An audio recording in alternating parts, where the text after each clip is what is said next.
So as known as the performance psychiatrist, I absolutely love finding inefficiencies. So I am not your kind of typical psychiatrist where I'll dive into your, not, we'll still discuss your mental health history, but that's not where my focus is today. I want to learn everything about you, what you do from the time you wake up till when you go to bed, how you manage leadership, how you manage your schedule, all of those things. I want to find even the minutia of auditing what you're doing every day that's taking up the most time, what you're doing that's frustrating you the most that you don't like doing, and finding every point of inefficiency. Because, like you said, we're not getting more time in our days. So, how can we maximize the time in order to do the things that are fulfilling to us? Hello, I'm John Brink, and we are podcasting on the Brink from downtown Prince George, British Columbia, Canada. So, some of the guests watching us from around the world say, okay, we know Canada and we know Vancouver. Where is Prince George? Well, it's about 500 miles north of Vancouver, or for European friends, about 800 kilometers. That puts us in the center of British Columbia. There is still another 500 miles further north. It's a big province. East-west, north-south, in the center.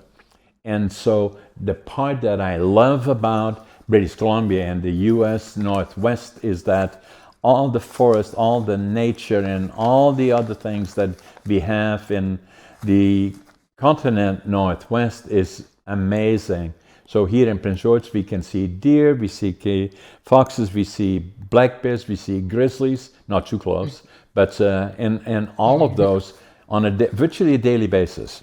So today is a very, very special podcast. We have a person that is extremely interesting from my perspective, and her name is Dr. Brook Choulet. And Dr. Brook is a concierge performance, and I'm reading this from her bio.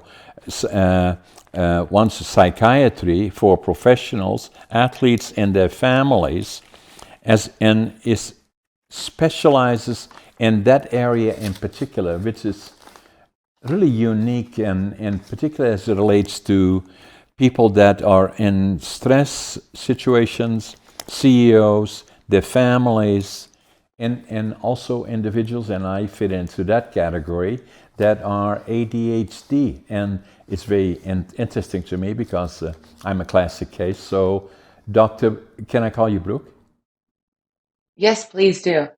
Say, Brooke, tell us all about it. I find it so interesting and so appropriate, but I've not seen the same specialty as a concierge, but I can see the need, and so tell us all about it.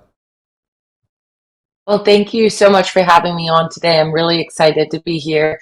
I think that you kind of hit the nail on the head that the high performance, whether it be in athletics or in the boardroom with executives or in court with lawyers, it's all very similar issues in different settings. And so I really saw that overlap and that need for accessible services for people that are really busy running big companies. And those people need accessibility and convenience, not just good medical care. So that's where the idea came about, to develop a concierge psychiatry clinic that really tailored services to all those high performers in different environments. So where are you located, Brooke? So I am currently in Seattle on a little trip to escape the heat out of Arizona, but I live in Scottsdale, Arizona, and I've been there for 7 years now.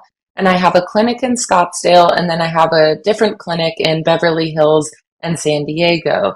So I'm from San Diego, California, and really wanted to cover the Southwest effectively of providing these services to this really specialized population. So that led me to start Choulet Wellness Scottsdale Concierge Psychiatry and Therapy back in 2020. And we have 10 clinicians now in Scottsdale. And then Beverly Hills Concierge Psychiatry, that's physically located in Beverly Hills. And we have a second location in San Diego and that is me and one other psychiatrist that are in California. So, what I'm hearing is that because I'm an entrepreneur, and if I hear you, and I already indicated it earlier, I see a niche that is that you found a niche and it's working for you and it's expanding rapidly. Then the question always becomes in my mind is that if it right sizing companies, including yours, is always the challenge, because if you go too quick, too fast, then it becomes a challenge. If it doesn't, then so it's so unique. Obviously, the internet plays a big role in it, as we are doing sitting here. I always find it amazing because virtual interaction is globally is only at the beginning. It's expanding quickly, and obviously Yes. your company and your niche, directly and indirectly, although you have locations at certain locations, but you must, correct me if I'm wrong, also be making use of virtual interaction on Zoom or podcasting or whatever it may be. Mhm. Yeah, we definitely are. I think one restriction is medical licensing regulations. So we have to be licensed in the state that our patient is located in. So if I get a call from someone in New York or a call from someone in Nevada, I have to refer them to someone in their area because I'm not licensed there. So to that point, I'm gaining additional licenses throughout the country of places that have a high need for this. So California, Arizona, and then next up is Texas. So Texas is where I'll be expanding to next. Yeah, which is an amazing state. Really, if I look at Texas, it's so huge. So Hmm. I'm watching all of this with interest because, as I indicated earlier, I'm ADHD and dyslexic, and but I'm also an author, and I'm an in-demand keynote speaker. I own about 10 different companies, and and the last book that I wrote, the actual hard copy of the book, is coming out this week on Friday. Actually, it's on its way now from the Congratulations. yeah, thank you. And this is the one that I just did, Living Young, Dying Old. It's all about quality of life, not about age. I Hmm. will be 84 this year, years young. And, and I say that's just a number. It's about quality of life, which means Yeah. in a lot of ways, all the things that you indirectly refer to.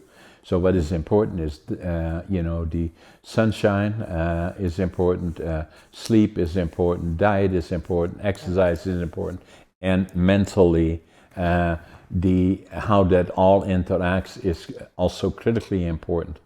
And so that's where my interest is, in particular as it relates to this book, and but also as an Hmm. interest that I podcast on a lot, and so obviously, Right. but you bringing to our podcast and to me is a niche that I can see the niche, but I was not aware Hmm. that people had established it to the extent that you're doing. Yeah. And I think one other big thing too, as you mentioned, those different factors is community. As you get older, how can you maintain a community and support and social interaction? Because as you indicated earlier, as an entrepreneur, that can be a really lonely life. That can be a really lonely career because, as you mentioned, this kind of goes on a tangent about ADHD, but I really do believe that people with ADHD have certain superpowers.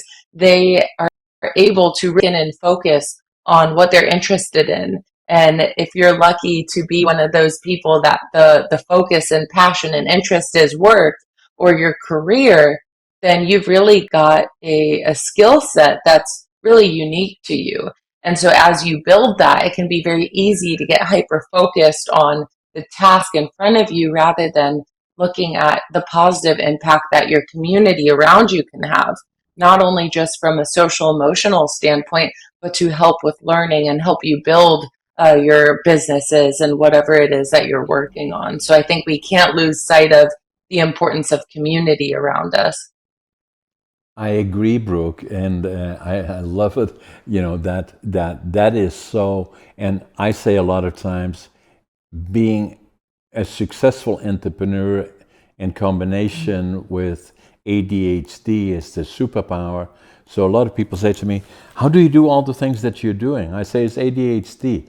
But the one thing that you made the comment about, it's a lonely life in a way. It can be because being so deeply involved with hyperactivity in a lot of areas. Fortunately, I discovered this podcasting, and as you already noticed on the numbers, we do quite a few of them, usually 3 or 4 a week, in which I'm the host, and then a couple other ones where I'm the guest.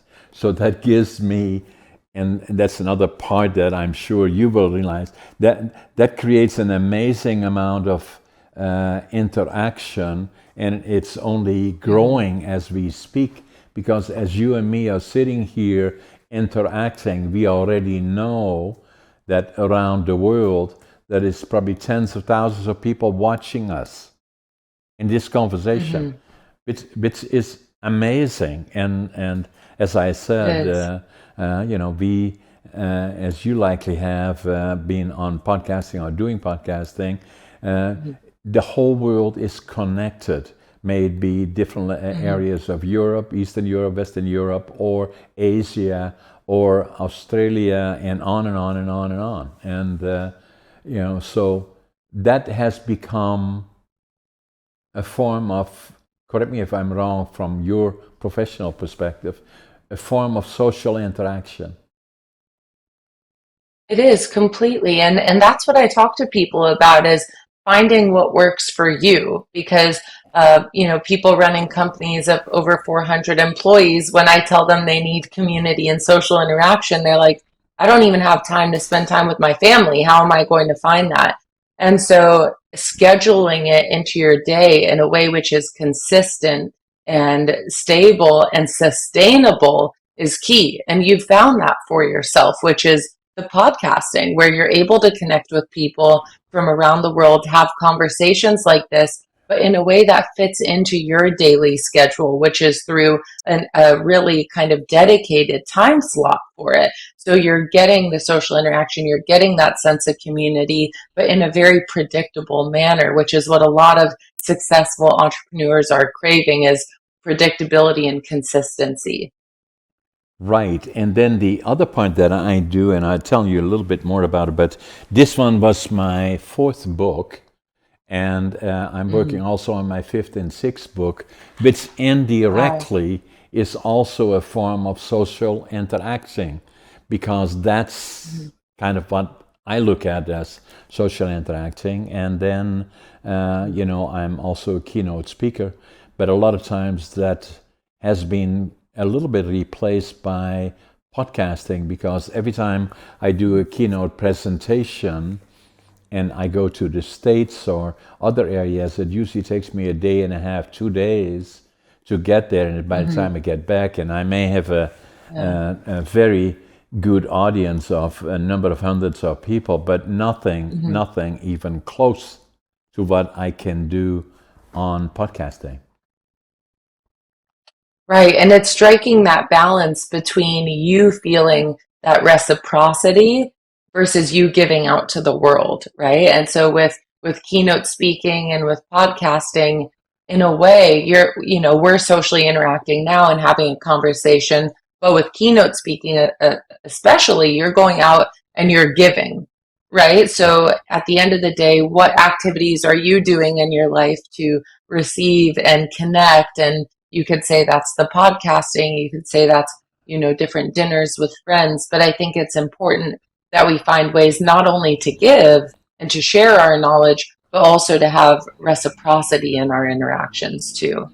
Yeah, and then the other part about it, Brooke, and I fit into the category that we we employ well over 400 people, but in that category. Mhm. So I can be very, very busy in different companies. I'm not here to say hurrah, hurrah, but that's not what it's about. But just for the Right. example is that, so I find that ADHD has been very helpful to me because it allows me Mhm. to super focus on different areas that I have to deal with, and I become very good at that, So, and then the other thing is that when I like to find some lonely time or time away from Mhm. my day to day, hence Victoria or North Saanich, hence the farm, the horses, and riding English dressage has been helpful. And then at nights when I still have lots of energy, I write books.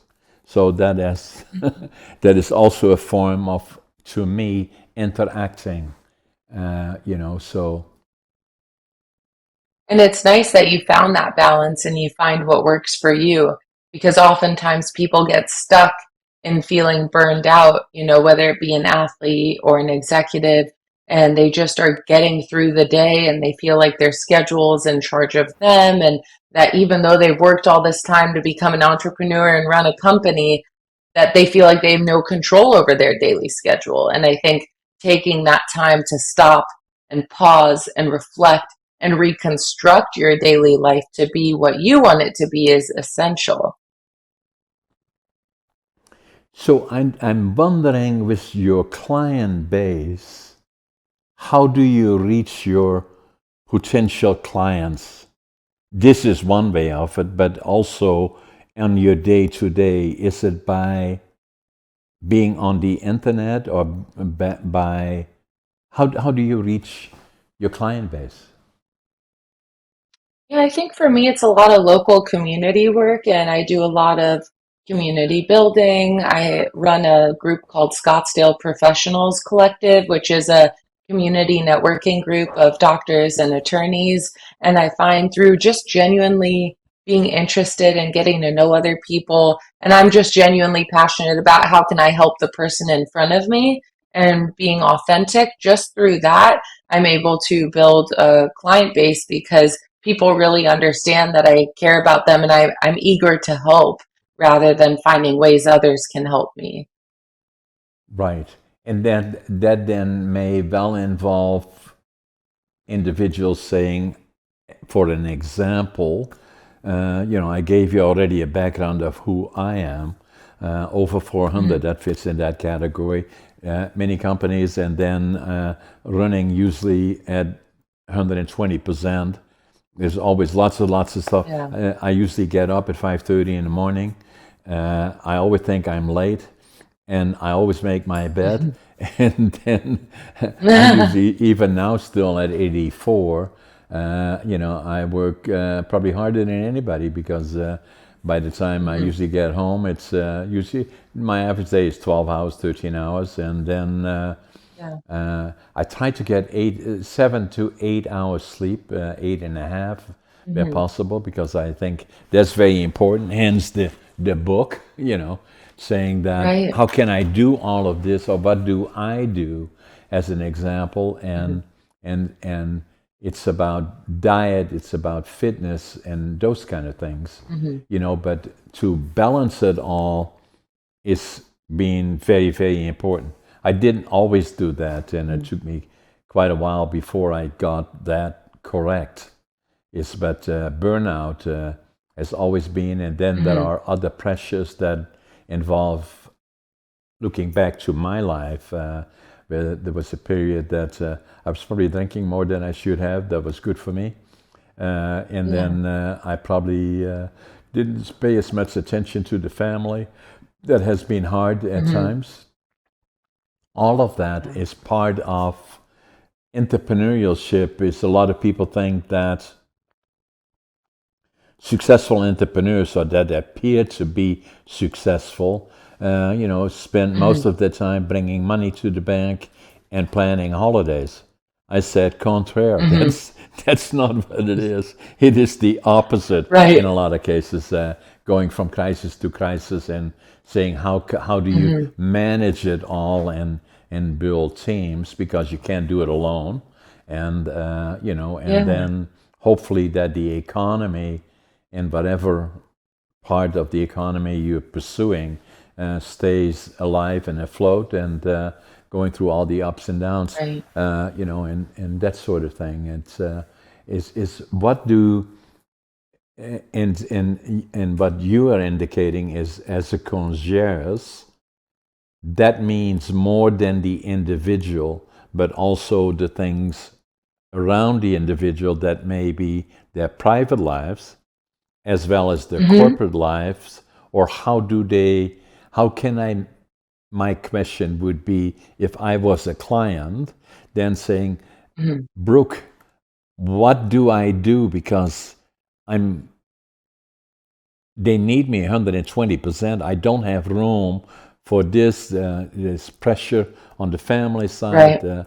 I'm probably not living as well as I should. I'm overweight. I want to go to the gym, but I don't have time to. And all Hmm. of this. So help. Is that what you do? Yeah. It is, it is. And I love finding inefficiencies in people's life. So, as known as the performance psychiatrist, I absolutely love finding inefficiencies. So, I am not your kind of typical psychiatrist where I'll dive into your, not, we'll still discuss your mental health history, but that's not where my focus is today. I want to learn everything about you, what you do from the time you wake up till when you go to bed, how you manage leadership, how you manage your schedule, all of those things. I want to find even the minutia of auditing what you're doing every day that's taking up the most time, what you're doing that's frustrating you the most that you don't like doing, and finding every point of inefficiency. Because, like you said, we're not getting more time in our days. So, how can we maximize the time in order to do the things that are fulfilling to us? So I absolutely love finding inefficiencies in people's lives and just starting there. Like, okay, if you could outsource this task or do this task in this automated way, it sounds like that would save you 45 minutes of your time a day. So when you said you didn't have time to go to the gym or to have coffee with a friend, there we just found our answer. So I absolutely thrive on finding inefficiencies and then helping people maximize their time in a way that brings them joy. Yeah, and in a lot of ways, that is also relating to, correct me if I'm wrong, is that the amount of challenges will not disappear necessarily, but how you manage it will make a difference. And then in a lot of cases, that quality of life is critically important to be Mhm. successful once you get older, in particular, whatever that may Right. be. I'm in good shape. Actually, as you can see on the picture, that's a picture of me here. I'm the oldest competitive bodybuilder in North America, and and one of my challenges is I want to go to the Arnold's. I qualified for the Arnold's in 2018, and then COVID came, and so now I'm training again to go to the Arnold's in 2025, and so that It's gives me amazing. motivates me to go to the gym. Right after this podcast, I'd be in the Yeah. gym, so I do that 3 or 4 days a week, and stay fit, and so that part is important for me, and it gives me a goal, ADHD goal, and then Mhm. the other part that is important to me is that we all get a shock in life at some point, and I did that in, I think, 2008, about 15 years ago. We had a case of diverticulitis that nearly killed me Wow. because it was a breach, and I waited too long, and so I came about that close. So that kind of gave me Hmm. the shock that my wife is a vegetarian, and I listened to her, but not well enough. But now I do. So I'm vegan. So which makes me about an 80-20, probably a 90-10, I would say. So Hmm. and in fact, even to the extent, can you imagine this? My wife is vegetarian. I do all the shopping, and if I go to a store, I usually go on the outside in the store. I stay with the Uh-huh. because in all the aisles they have the processed foods, the superfluous ones, and the other Right. ones, all the kind of stuff that I don't know what is in it. And so that's kind of what I do. And, so diet to me at a later part of life probably, Mhm. became important. And then, doing diet well, starting to exercise to, the after that, where I was already in my 70s, and somebody said, "Hey, have you ever thought Mhm. about going to compete?" I said, "Me? Really?"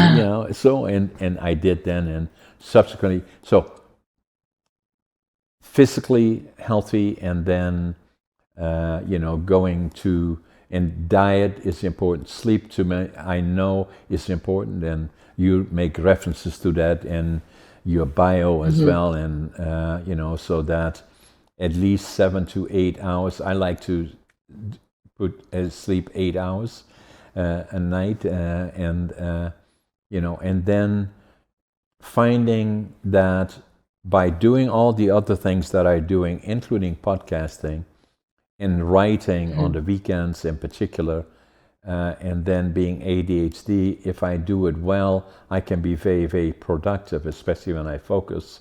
Mhm. That I have been able to, by doing these other things, it has been make me more productive in Mhm. my managing of my companies.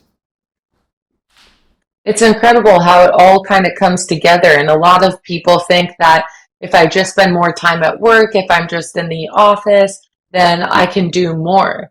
And Opposite. sure, you may be spending more time in the office, right? You may be, yes, I was here for 13 hours today, but would you have been more productive if you went and did that workout, had lunch with a friend in the middle of the day, and filled up those other cups of joy in those other domains of life? So, yes, I completely agree with you that by leading a fulfilling life and kind of feeding each of those domains, that in return you will perform better at work. Now, the other part that I found, Brooke, that has been a life changer for me is that the I was academically not very successful. I was born in Holland. I failed grade 3 and I failed Mhm. grade 7 3 times. And then they Mhm. said, "What are we going to do with this guy?" Now, my parents were beautiful people, so some people suggest you send him to the mentally challenged school.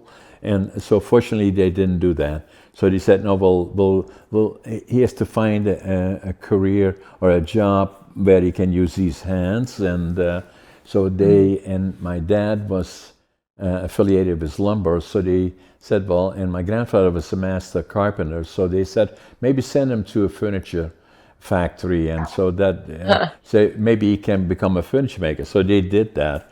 And so at 13, Mhm. I went to a furniture factory, and then became at nights went to the college and became a furniture maker.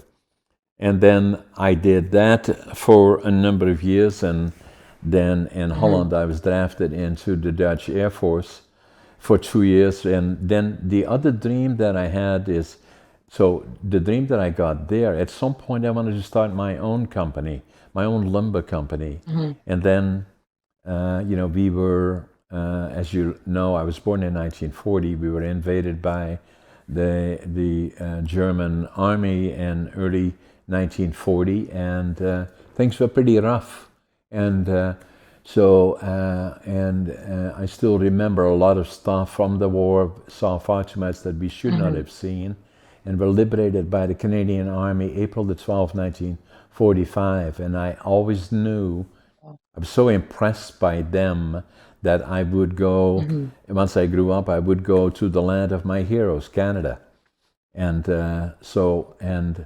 I wanted to go when I was 17, then was drafted into the Dutch Air Force, and I was too young then, my Mhm. parents thought, and then I left for Canada when I was 23. And I wanted to Wow. start with nothing because I didn't feel very good about myself. All my friends went either to the college or universities, and I became a laborer. I'm proud of that today, but then Mhm. it was kind of looked down on. And so Yeah. But I wanted to show me that I could do it. And so I Mm-hmm. left Holland with a suitcase, uh, three books, and two sets of clothes, and went to the West Coast because I wanted to build a mill, a lumber mill. Mm-hmm. And obviously timber is in the west side of Canada as it is in the United States. And so Mm-hmm. uh, landed in Vancouver, went to the immigration office, couldn't speak English, didn't know a soul, didn't have a job. And fortunately, there was a German fellow there, and I told him what I wanted to do. I wanted to build a lumber mill. He said, go to Prince George, 500 miles north of Huh. Vancouver. That's where the booms Oh. are. That's where they're building all the mills, and that's where they have lots of opportunity. So I went there and came off the bus 60 years later today. Came off the bus. I can still see the Greyhound station here. And I had my Wow. suitcase, my three books, two sets of clothes, counted my money about three times. I had $25.47. Could speak language, didn't know a Mm-hmm. soul, didn't have a job. And but I had a dream. I knew I would build a lumber mill, so I started from the bottom up, and as a clean-up man, lumber powder, and then uh, fairly quickly I became a superintendent of a mill. Had to learn the language, obviously, and Mm-hmm. then already was part owner of a mill within 2.5 years, and then 10 years later Wow. started a company, the Brink group of companies, and so the point that I wanted to make is this one. I still didn't feel good about myself. If people already said then, hey John, you're so successful, and I didn't feel that way. I felt that still Mm-hmm. coming back to Holland, where I failed grade 3, grade 7 and on.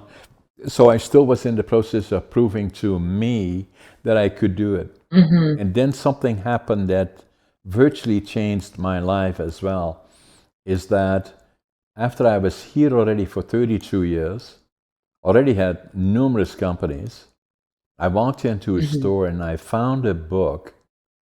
I don't know why. I picked up the book, and the title of the book was Driven to Distraction. And it was written by Dr. Halliwell. And it was about ADHD. And I said, oh my God, that's me. Mm-hmm. And so Uh-huh. And so that was in January 1997. I'd been here already for Huh. 32 years, and I had no idea. And so then from there on in, I started looking at Google, learning about Uh-huh. ADHD. And Dr. Halliwell wrote that book in 1993. I bought it in 1997. Very interesting person, actually. Uh, and he has written 18 books, Wow. 5 of them on distraction. He is ADHD and dyslexic. And you are Mm-hmm. podcast number 276. I did a podcast with him. My podcast number is 2203.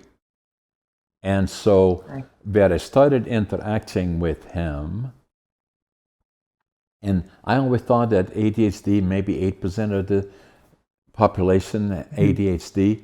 And then the more I read about it, the more I thought about it, I thought this is much higher than that because I got to know more people and looking at it.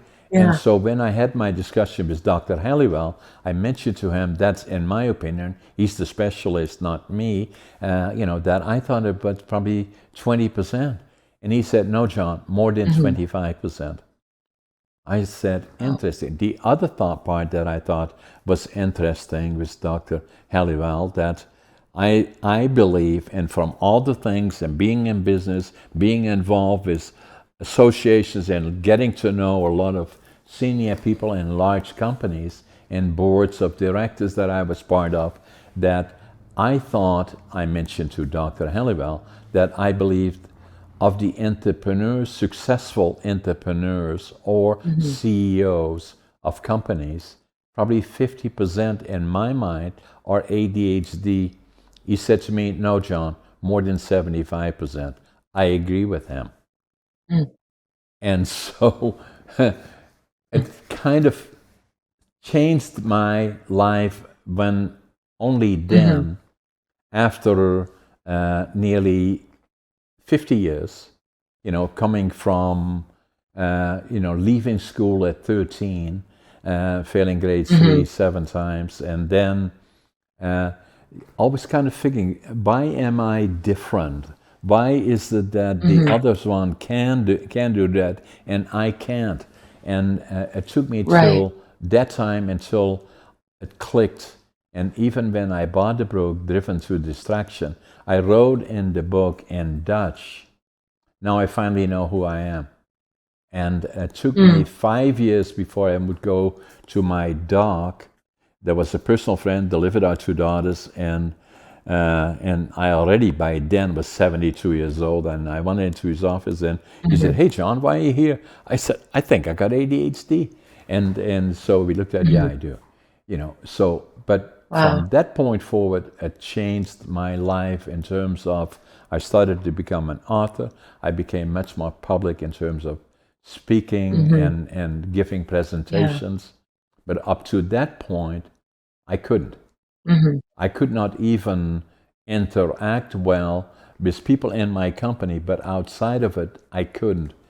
And then Hmm. another thing that changed my life was that somebody coincidental that had an effect on my life.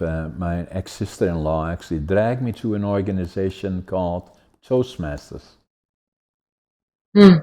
And I was there for and the first meeting there. I said, what are they doing there? And she said, nothing, just sit there and watch them. It's about communications. And I said, okay.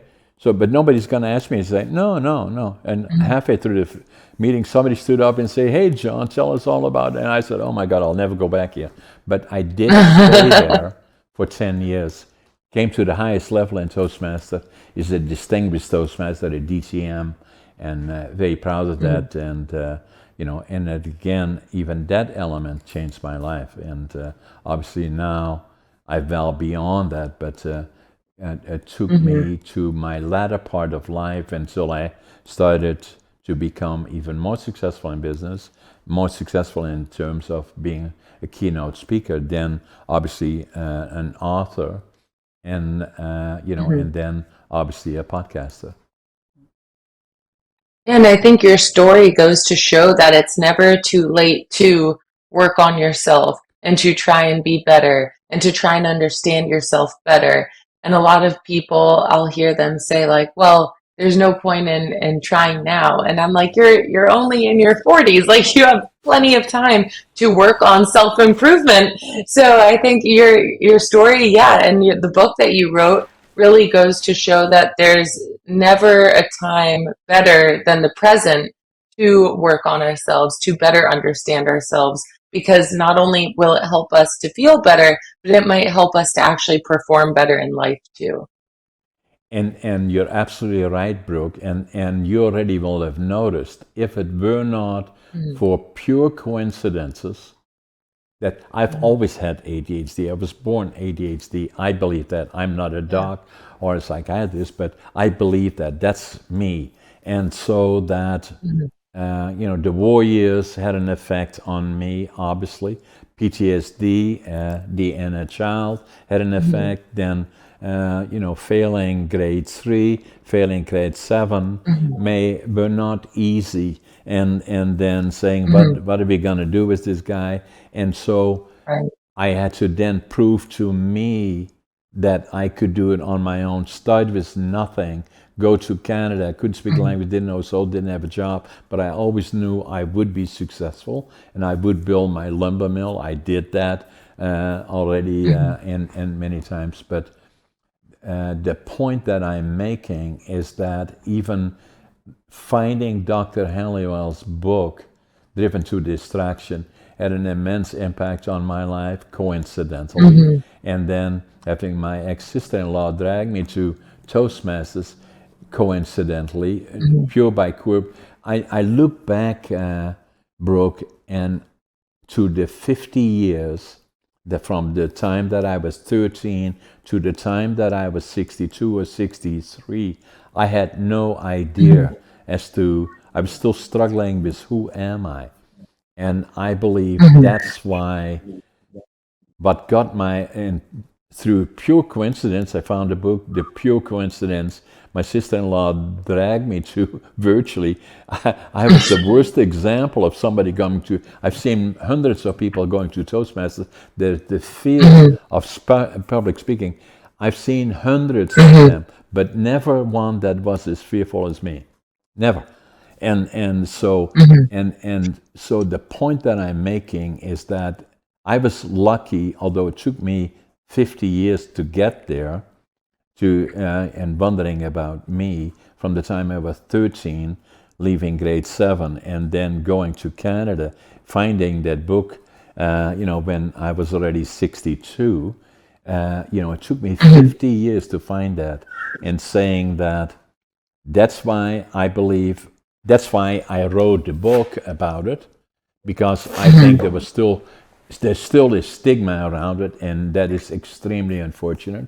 And Right. that's why your particular niche that you found in being a psychiatrist and medical doctor, but also psychiatry, and then being one of the ones in a lot of cases that involve things that you can unlock or identify. Maybe this is unique because you can have people that are extremely or that are very, very successful.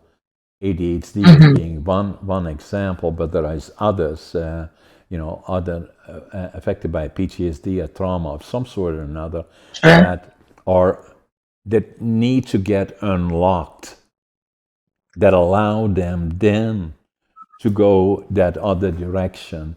And a lot of times you Exactly. cannot do that alone, but in my case, it was pure coincidental that it happened. And what you are doing, and that's why it has my interest, is that you're doing it in a professional fashion that I believe is extremely important.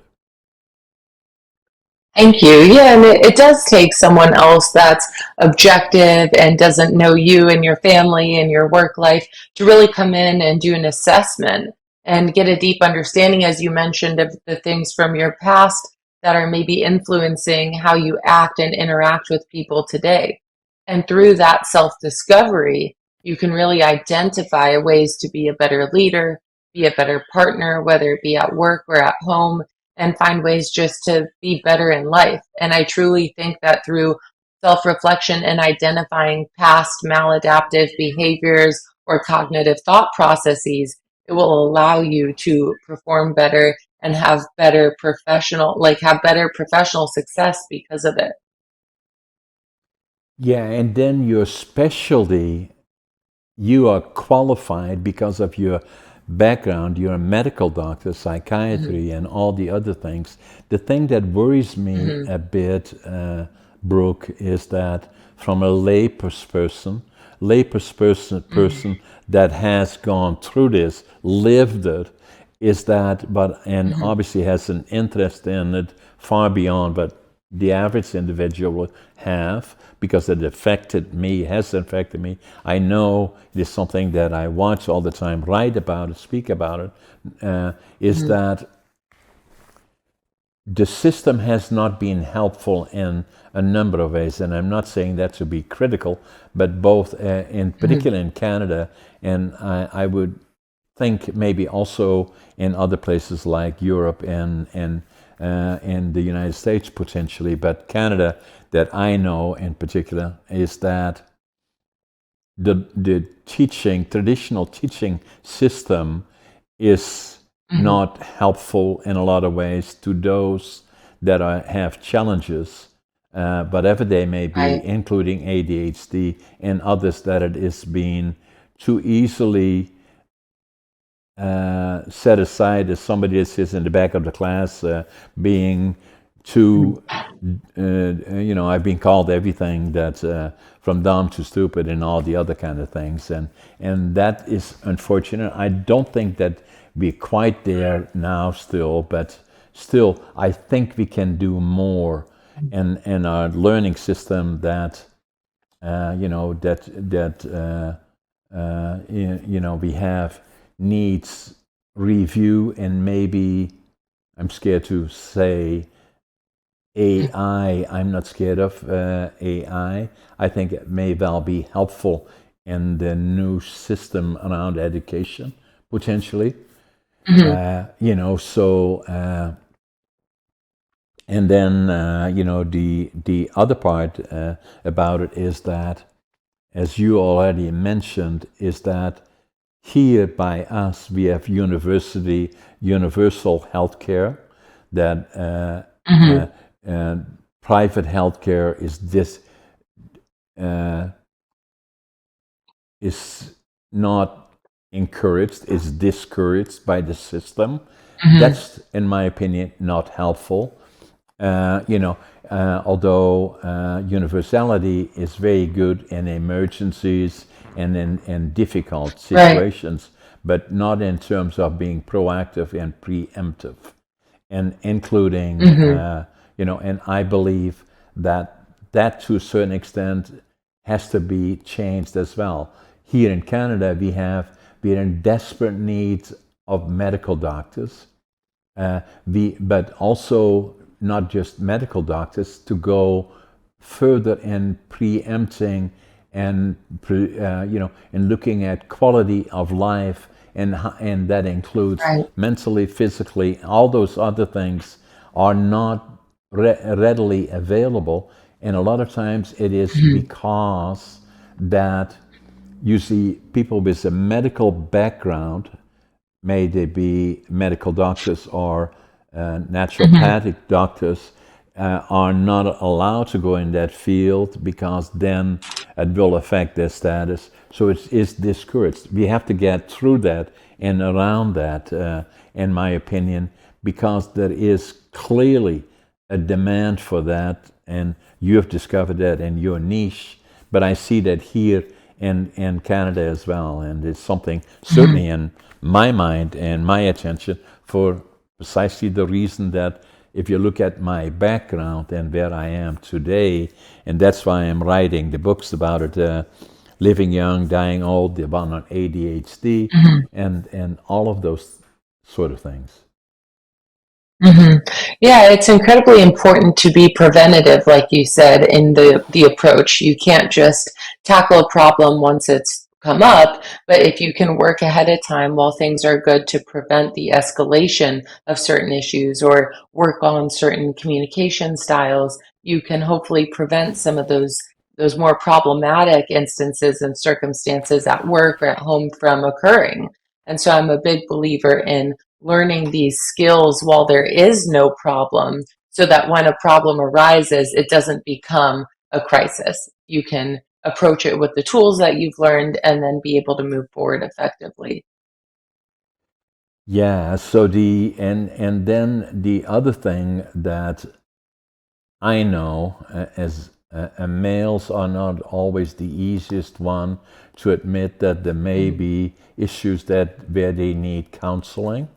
So to Hmm. package it a little bit different that has the same results likely would be helpful, saying that although I have Hmm. no issues with it, I have that counseling, and Yeah. and that can be a great help. But Hmm. but at the same time, it's something that I believe is very, very common, that Hmm. entrepreneurship, and particularly in professional CEOs, tend to, really get deeply, deeply involved and committed in a lot of areas that are not necessarily helpful to them, but the job uh, demands from them that they do that, and all of a sudden they Hmm. find themselves in a position that they have no more time for the family, for one, which is absolutely Right. totally critical. That you must. That is one of the most important parts for somebody to be effective, to have peace of mind about the other part of that most important part of their lives, in Hmm. addition to the job, is critically important, and to get Right. guidance and help in terms of saying, as you already indicated earlier, saying, well, maybe we can do that slightly different, but then it doesn't feel Hmm. quite like counseling. Here I am, and please help me. And Right. although for me, it's always been easy to do that in saying, maybe it's Mhm. because I was such a basket case to start with and I couldn't figure it out. So, but it has been helpful to me. But I think more and more so now, though, Brooke, and then, I'm a big advocate of obviously awareness of your physical health is critically important, and Mhm. mental health is that diet, exercise, sleep, the all Yes. those elements are critically important, because if you don't feel good about who you are, or you are unfit, then that will have a direct impact on all the things around you, Yeah. including your family. And so Mhm. No, it all makes a difference, and that's why it's so important for people to live a balanced life to be the most effective in all realms of their life that they can be. So I'm going to send you copies of my books, and I'm going to sign them for you, Thank and you. so yeah. So anything that comes to mind before our podcast ends, Brooke? No, I really enjoyed our conversation today, and I think that it's important to shed light and talk about these things and normalize going to therapy, going to a psychiatrist, because it can help in more ways than one, and there does not need to be a crisis for you to seek help. Exactly. And the amazing part about it, and I know that from me, that it makes you much more better. It appears like if you could just squeeze in a few more hours rather than doing that 12, Yeah. 14 hours a day that you're doing now. If you could do a couple more hours, that Hmm. would make your life easier. And likely it's just the opposite, is that to find Right. that balance between, giving all that you can for whatever challenge you Hmm. have dealing with, may that be a corporate CEO of, I don't care how big the companies are, whatever they are, that applies to all of them. And that, but you must find that balance of giving your mind and your brain challenges in other directions other than what you're doing, and that Hmm. will likely benefit the person, make them more effective, and at the same time, diet and exercise makes you feel good about yourself and saying, "Wow, you look good. Yes. You must be healthy," and gives you that feeling rather Mhm. than becoming discouraged. And as you, for a lot of people that reach the last decade in their life, it usually means is Mhm. usually the price you pay for lifestyle. Yeah. Your body is very forgiving, but up to a certain point, and then that shows usually in the last 10 years of your life. And for me, I want to be Yeah. 120. And so that's what I'm trying to do. Hence the book. So Yeah. look, it was a pleasure of having you on my podcast and speaking about all these things that are so important to both of us. And I Mhm. believe that the direction that you found and that you have unlocked in a number of communities will become very, very much more part of corporate life, but not only corporate life, but of lives in a general way, but there is so much more pressure to get Mhm. advice, and being a concierge in some form will be helpful. And I hope that the Thank people you. that are watching us will subscribe to our podcast, comment on it, share it with others. And again, Brooke, it was a privilege and a pleasure. Let's make sure we stay in touch. I will send you the books, and Thank this you. podcast likely will be available. We do very little, if any, virtually no editing on the podcast. So the way you heard it is the way it will be, and likely later on today. Great. Thank you so much for having me on. This was so much fun, and I really enjoyed learning more about you and your company and your books as well.